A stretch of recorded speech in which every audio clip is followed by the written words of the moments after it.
Any advice and information from this podcast is general only. It has been prepared without taking into account your individual circumstances and needs. Before acting on any advice from this podcast, you should assess and seek advice on whether it is appropriate for your needs, financial situation, and investment objectives.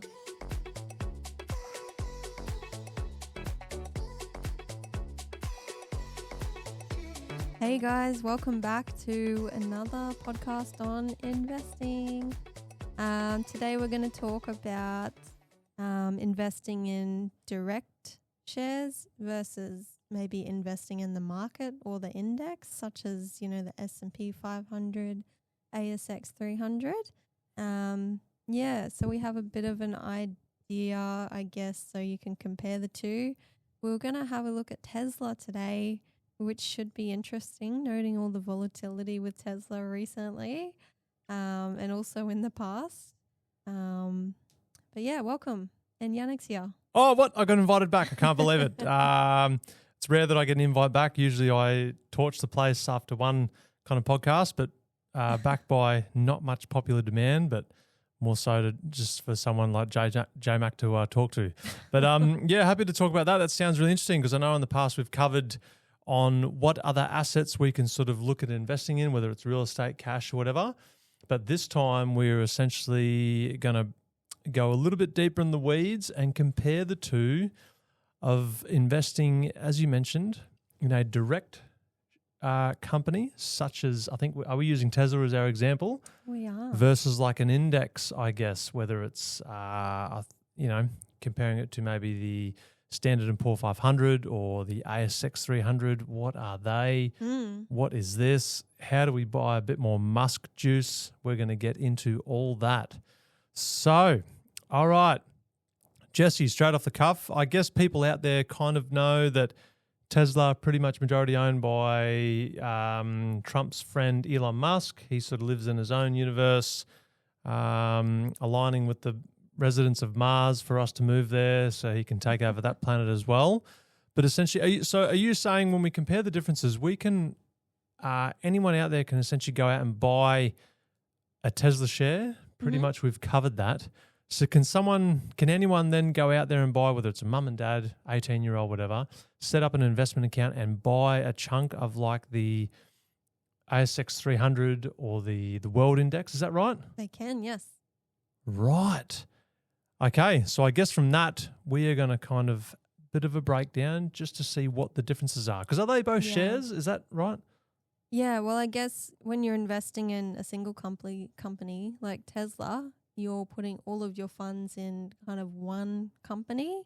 How many companies are there in the world on the public share market? I don't know. I don't know either. Although you usually know more stuff than me, so I'm like, surely, I don't know. That's a great question. Can tens we ask of thousands. ChatGPT? Yeah. We might have to. Or maybe our listeners are out there. Surely you're on the road.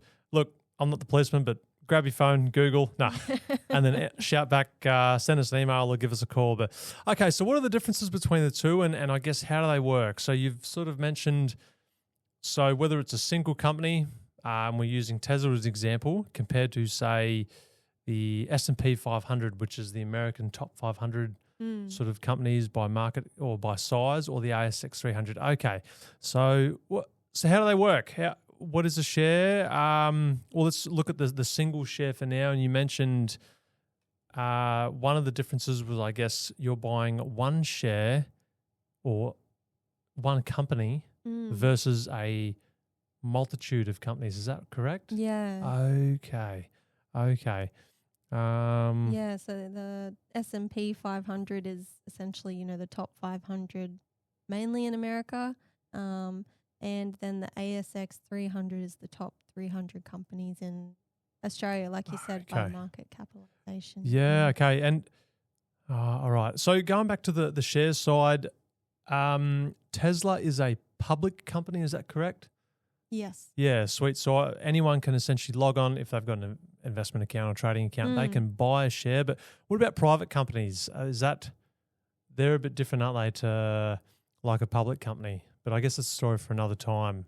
Yeah. Okay. Yeah. They may not be on the stock exchange, you mean? Yeah. Private Okay. company? So I can't just log in online to ComSec or NabTrade and buy a private company, can I? Yeah. No, you can't go driving past and say, "Oh, there's a cleaning store. I might buy that." Okay. Yeah. No. Okay. I know what you mean now. All right. Thank you for that. That sort of answers that question. Okay. So Yeah. another one you mentioned, sort of, the buying a singular company versus an index which covers a heap. Is that sort of like that analogy of not all your eggs in one basket, but maybe buying a pin drop in the ocean versus, I guess, a big bucket from the ocean? Yeah. So, I mean, we haven't yet juggled how many companies there are in the public space to buy shares in, but I dare say it's in the thousands. And I suppose you could do something very similar where you could buy an index where you would cover potentially 300 companies or 500 companies. Have you got something there regarding how many companies are there on the... On the ASX, there's 2,000. In the world, Right. there's 55,000. Okay. Yep. Interesting. Yeah. So even if you were to buy, so that's showing that the Australian share market is only really a few % of what's globally out there. And pretty much in this day and age, anyone with a give or take an investment platform or trading platform can log on and buy shares from pretty much anywhere in the world. Most companies, that's really interesting, really especially if they're cool. public companies. Okay. Yeah. And the Australian share market only makes up a tiny amount of what is out there globally. Interesting. Yeah, so okay. you're kind of missing out if you're just investing in the Australian market, I guess. Yeah, okay. So that's a good example to use. And I suppose we've just sort of talked about Tesla is amongst thousands of companies out there, whereas you can sort of potentially buy into different indexes. So you mentioned a few there, the ASX 300, and that can go down, the ASX 200, the ASX 50, the S&P 500. S&P is Standard & Poor 500. There's the World Index there. There's a heap of other indexes out there. Yeah, Dow Jones, NASDAQ. Okay, and so that lets you, I guess, for ease, further diversify how you're investing your money. Right. Well, the S&P actually owns a lot in Tesla. Yep. Okay. Well, I think off the top of my head, the S&P 500 is made up the top sort of 500 US companies in the world, and give or take, Tesla's up there in the top 5%. The top 5 in there. They'd probably fluctuate depending on their share price, but within that top 5 or 10, you've probably got like Meta. Are you a Facebook user? Surely you are. I'm not a very good social media No, person. fair enough. But on my phone. Whether it's Google or Google as it's known, or Alphabet. I think Netflix is probably up there somewhere. Okay, that's really interesting. And you're able to buy one of those indexes, and that would essentially get you a little piece of the pie of 200 companies, 300 companies, 500 companies in that relevant sort of country or sector. Yeah, it's kind of cool in that you can buy one share and actually still own heaps of different companies and have that diversification. Yeah, okay. And does those indexes sort of relate to other countries as well? Like, let's just say I didn't want to buy anything American just because I don't always wear my red MAGA hat all the time. But let's just say I was only interested in Asia, whether it was India or Japan. Could I buy an index that covers like 50 of the biggest countries from India or? Yeah, there's heaps of different indexes for sure. Yeah. And that adds to that sort of word of diversification you mentioned of. Whereas Tesla is essentially, yes, it's a massive company, but it's one technology company from America compared to what is out there globally, whether it's Europe, Asia, Australasia, Africa. Okay, that's wow. And I can just and for anyone out there, whether you're just a mum and dad, 18-year-old with $500 in the bank, you could essentially reach out and buy one of these. Create a log-on account, and you could buy one of these. Generally speaking, isn't that cool? What? Okay. What a time to be alive. Yeah, and look, and I guess that makes sense where not everyone, Tesla or Meta or a mining company as a direct company might not be your cup of tea. You might not like how they operate, or what they're about or what they sell. So you can kind of either buy other companies or you can buy indexes that don't include those, that do include them. Okay, that's really interesting. Cool. That's So what kind of happens if I buy a lot in Tesla? what's going to happen compared to if I was, say, buying an index? Right. Okay. So we've talked about diversification. And as we know previously with shares and anything sort of in, whether it's real estate or crypto or whatever, we've talked about that word volatility, which is kind of hour to hour, day to day, week to week, what happens in the news. You are going to get some volatility in the share price. So with that, I guess a couple of things. Do you remember several years ago, Elon Musk jumped on the Joe Rogan podcast or the Joe Rogan Experience, smoked a bit of weed, give or take September 18, and purely because of that little action he had, the share price from Tesla at that time, give or take, tumbled about 9%. Whoa. Yeah, so not because of how the company was operating, or it didn't tumble 9% because, a factory burnt down, or I don't know, a staff member leaked all its top secret projects to China or anything. Yeah. It literally tumbled because he was on a podcast, drinking some whiskey, chewing a bit of fat with Joe Rogan, and then smoked a bit of weed, and that was it. Yeah. Everyone's like, nah, he's lost the plot. Yeah, right. So they lost confidence in Elon Musk and therefore Tesla? Must have, yeah. So if you'd had money in that company, in just those shares, you would have essentially felt that 9% hit. Whereas let's just compare it to if you held the S&P 500, which Tesla makes up of or is part of. The top 500 companies? That would not have tumbled 9% on that day, because the S&P also has another 490 odd companies that are sort of diversified that would have smoothed the ride. So I guess you're talking about there's a bit more volatility when it comes to one company versus an index that its underlying assets is hundreds of companies, I guess. Yeah, it's and that's essentially what happened. I think a couple other stats sort of on that one was it on the same day? So Tesla had a drop, but on the same day the S&P 500 was up. Yeah. Yeah. So it was kind of like an inverse or an opposite effect of that one there. That's really interesting, and it sort of comes back to other drivers that affect the share markets. So that was more of a media-driven thing, wasn't it? Yeah, like you said, there was no factories that burnt down or anything. So if I had bought $100 worth of Tesla, it would have dropped to, say, $90. It's that's a little bit crazy, just but I guess based that on that. and we've talked a little bit about the cons or the downsides of holding an individual share, but also on the upside, you could also raise to the argument that Tesla's share price, if you've held it over the last several years, you've done reasonably well. So compared to maybe some of the indexes out there. So, to think that Tesla and other companies might have started as just this little unicorn company that was just starting off, share price wasn't really worth that much.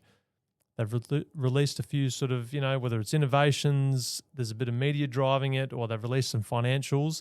And next thing you know, the company is kind of just exploded. That's kind of the upside of maybe holding one specific company. You might find a company that really just launches off into the stratosphere regarding its share price because it's had something unique that not a lot of other companies have offered. Like a startup company, is that what you mean? Yeah, that's very true. But I guess with Tesla, they were the first big player into like the electronic vehicle market to really set up proper manufacturing, supply chain, price competitiveness, technology. They were the ones that the pioneers, you could say, and that's in a way reflected their share price. But that's really what was. I guess something else happened just a few months ago. I think with the whole Trump thing and Musk affiliating himself with the Doge. Yes. Not the Dogecoin. That's a story for another day. But what's the Doge thing he was part of? Yeah, the Department of Government Efficiency. Imagine if they brought that to Australia. Sometimes I think we need it. Anyway, story for another time. So I know, was it when Musk sort of got heavily involved in that, I think Tesla prices took a bit of a hit, didn't they? Yeah, and we had all those people burning up Tesla dealerships as well. There was a lot of repercussions, I guess, from him being involved in Doge. Okay. And is that just him? Because obviously Well, except for Tesla, I think he's got 25 hours in the day. Other mere mortals have got 24 hours. So how he was sort of, the share market might have thought, well, if he's dedicating all this time to this whole Doge thing, who's running the company or who's steering the ship? Yeah. Okay. That's really interesting. Yeah. So that comes back to that volatility word where a singular company like Tesla, some of the scrutiny that affects the share price can come down to company management, who owns it, politics. What he smokes. Yeah. What he smokes. Yeah, the media hype that surrounds that. Okay, that's really interesting. And what happened recently when he took a step back from Doge? Yeah, so there's some interesting information out there about the Tesla share price.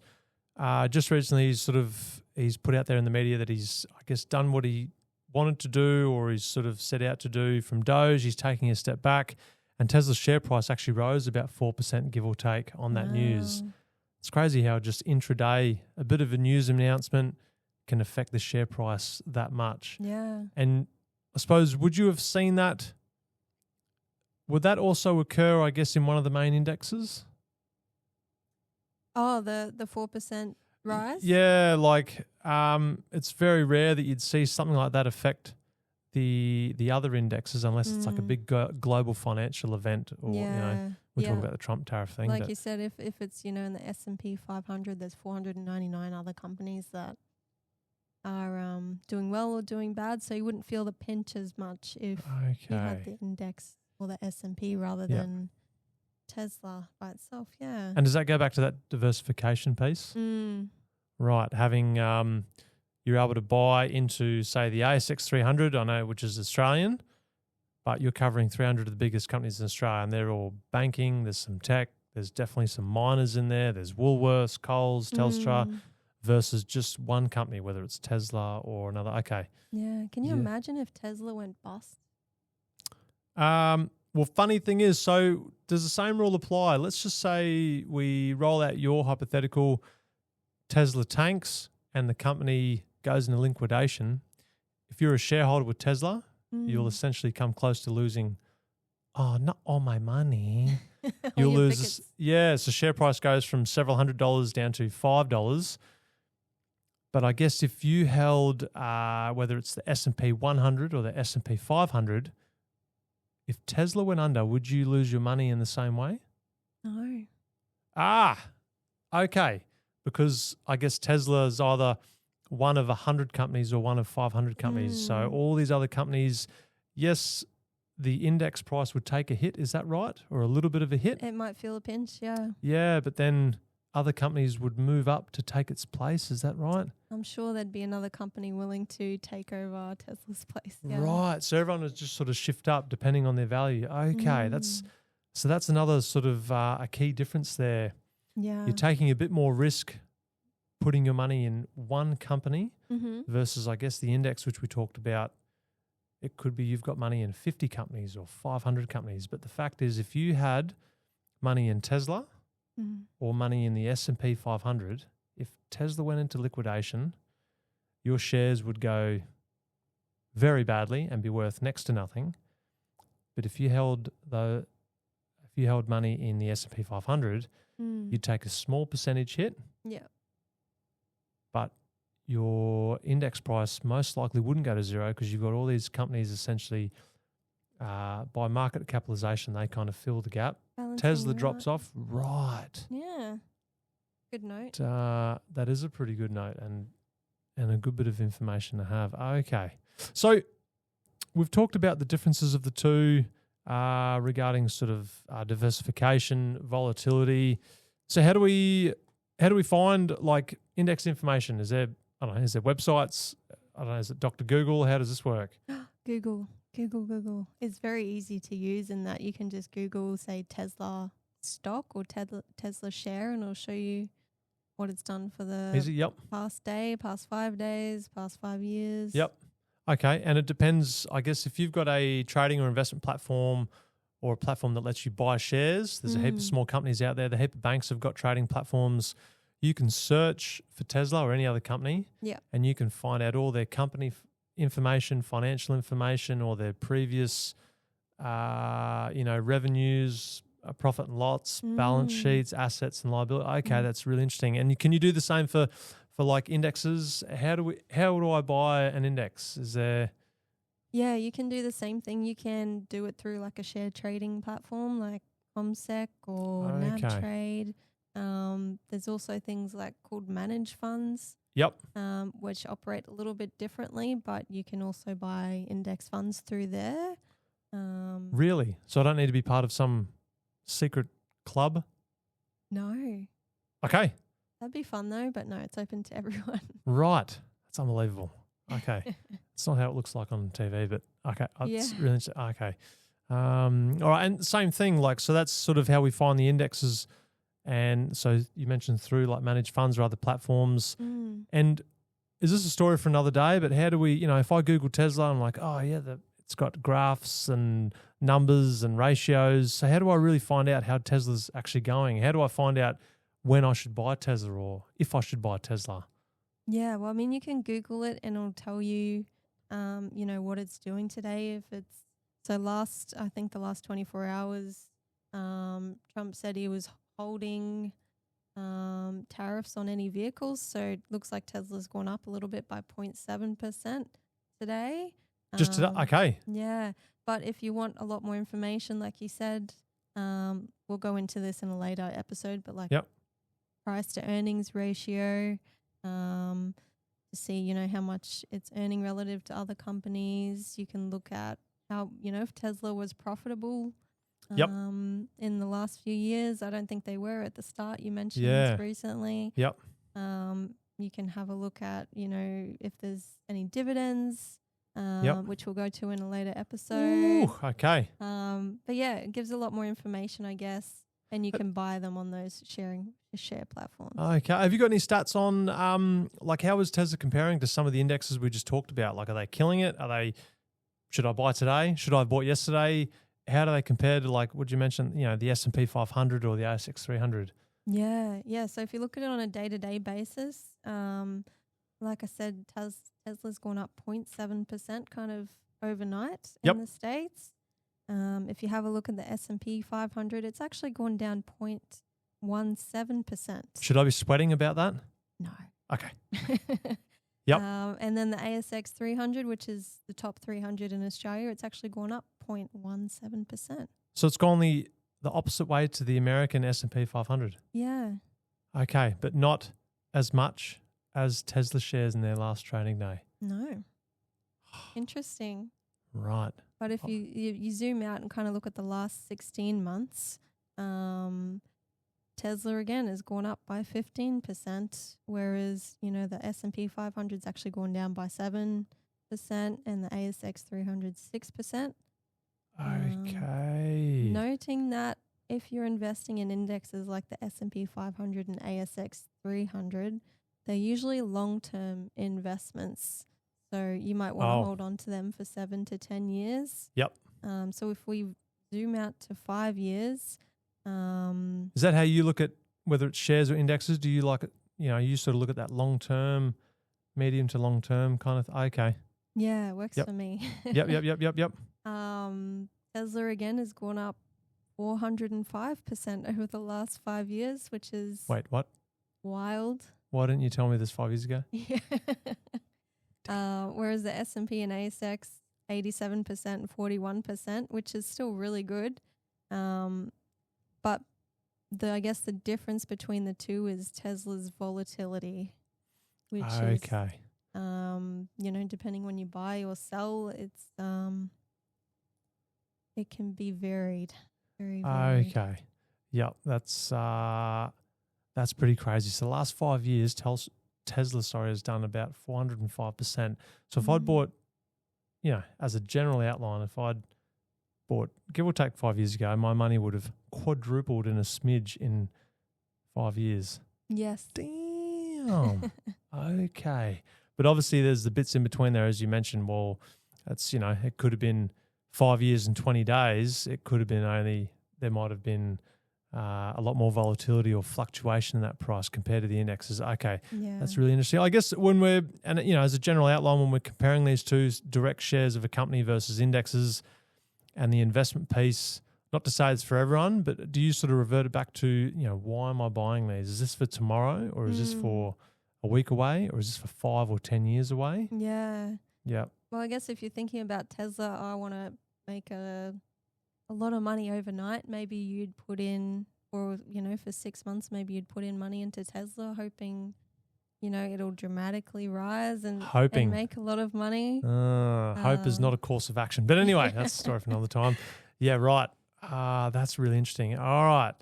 J-Mac, thank you. That's sort of, no doubt your knowledge has opened our listeners' eyes to the difference between, I guess, a direct share that you can buy versus like an index or a managed fund that you can also buy for, you don't have to spend thousands of dollars, and you can have a piece of the pie of, whether it's a multitude of companies you love, whether it's Tesla, it could be Tesla, could be a heap of American companies, Asian companies, Australian banks.